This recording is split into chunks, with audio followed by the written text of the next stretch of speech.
maybe they will. Maybe they will try.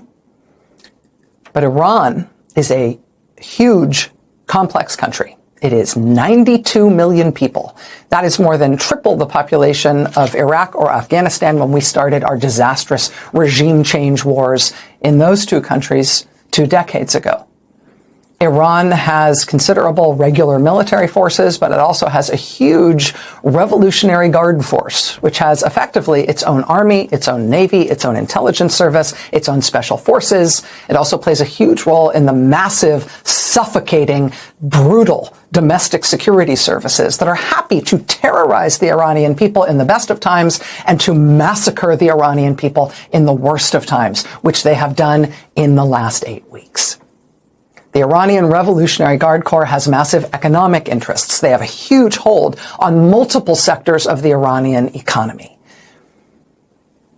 And to state the obvious, the Iranian Revolutionary Guard Corps is not the kind of force that's going to go poof if a Donald Trump airstrike manages to kill Iran's supreme leader. If they do kill the supreme leader, which appears maybe to be what they tried to do earlier today, then what will happen? I mean, this isn't Venezuela. There's no vice Ayatollah who's going to step in and take over the top job, except she'll take calls from Marco Rubio. Right? What will happen then? If you voted for Donald Trump for president because you believed the hype that he was America first, that he was against foreign wars, that he was definitely against regime change wars in foreign country, well, again, good morning. I hope you slept well. But the president in this case says explicitly that this is a war we are waging for regime change. And the existing leader, Khamenei, who has been in place since 1989, there is no other person of that stature to just pop in place and say, okay, it's done. We've made that change. And so if you really did want the Iranian people themselves to rise up in some kind of popular uprising and totally change their form of government, if you wanted the beleaguered and oppressed Iranian people to organize very quickly into a new populist political force to rise up against, among other things, the security services there that have been massacring them by the thousands this month and last. If you wanted that to happen, you probably could have taken some steps to help that happening, to make sure they can organize and can communicate, right? Maybe you would have turned the internet back on. And when you, Donald Trump, in your baseball hat, proclaimed on that weird taped message today that the Iranian police and the security forces and the Revolutionary Guard must surrender, they must lay down their weapons, as Donald Trump said this morning at 2:30, if that was what you wanted to happen, because you wanted the domestic security situation to become less dangerous for the Iranian people to rise up and overthrow their government, if you actually wanted to make that happen, instead of just saying it, you as the U.S. government, maybe you as the U.S. government in coalition with other allies that you might have bothered to bring on board, you might have given the Iranian police and Revolutionary Guard and security services some instructions on how to surrender and lay down their weapons. Some path to do that, which Trump did not. As I say, you might have taken steps to turn the internet back on in Iran. So the people there, the Iranian people could reach each other and the world, and so the world could reach them too. If you actually wanted the Iranian people to have a chance rising up against the regime that has oppressed them for so many decades, you might not have gutted the crucial Farsi language Voice of America communications platform and put it in the hands of a soft-focus election denier local news anchor who is most famous for proclaiming the fraudulence of American elections.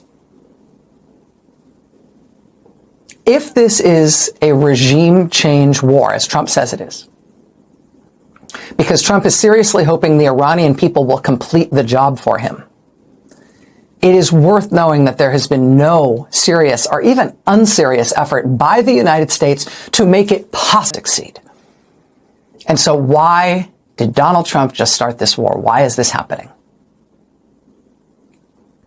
Cui bono, right? Who benefits? It's always useful to start that question in any country. Who benefits? Who wants Iran bombed off the map and for their own reasons? Who are Iran's rivals and enemies? Perennially, it's the Gulf Arab states, countries like Saudi Arabia and the United Arab Emirates and Qatar. You know, Qatar, the country that just gave Donald Trump a really, really nice $400 million plane, really a gilded flying palace for his own use, both during his presidency and after. Trump plans to take that plane with him and keep using it after he leaves office, if he ever leaves office.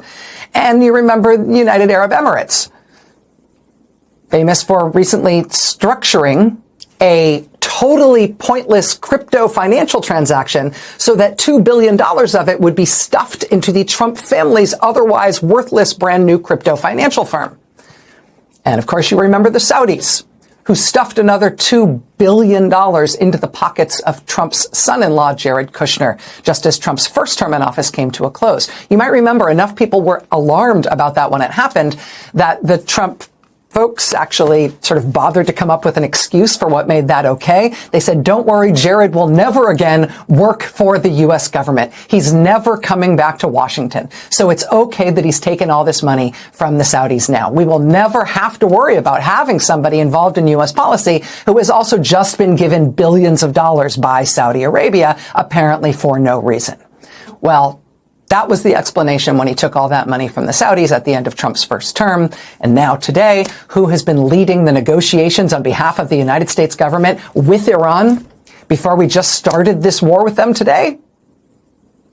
I mean, Secretary of State Marco Rubio was in St. Kitts this week. It wasn't him. No, it was Jared Kushner, the president's son-in-law, recently paid billions of dollars by Iran's chief rival, and nevertheless sitting there alongside Trump's tiny real estate friend, Steve Witkoff, who has sought recently to improve his considerable family fortunes by going to Qatar to seek money from its sovereign wealth fund.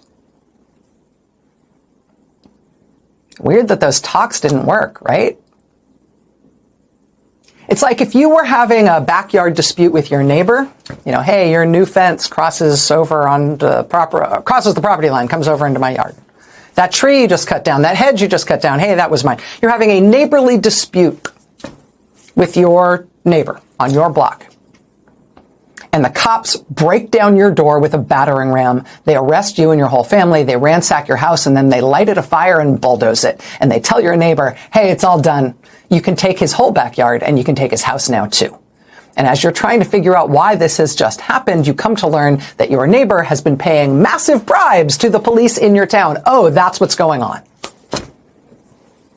I mean, there's a lot of attention on Israel, and indeed Israel and the United States have worked together in the bombing campaign, not only the one that started today, but the campaign against Iran in June. But it is the Gulf Arab states who are arrayed against Iran, who want Iran removed as their regional rival. It is those countries that have been assiduously buying up members of the Trump family and the Trump administration with just astonishing amounts of cash in recent years, and particularly in recent months. And now for that low, low price, they appear to have rented the services of the United States military to start a war that they want, but that the American people do not. And that our American government hasn't bothered to explain in terms that are even internally consistent, let alone rational or sound. Why did Donald Trump today just start a war with Iran? You tell me.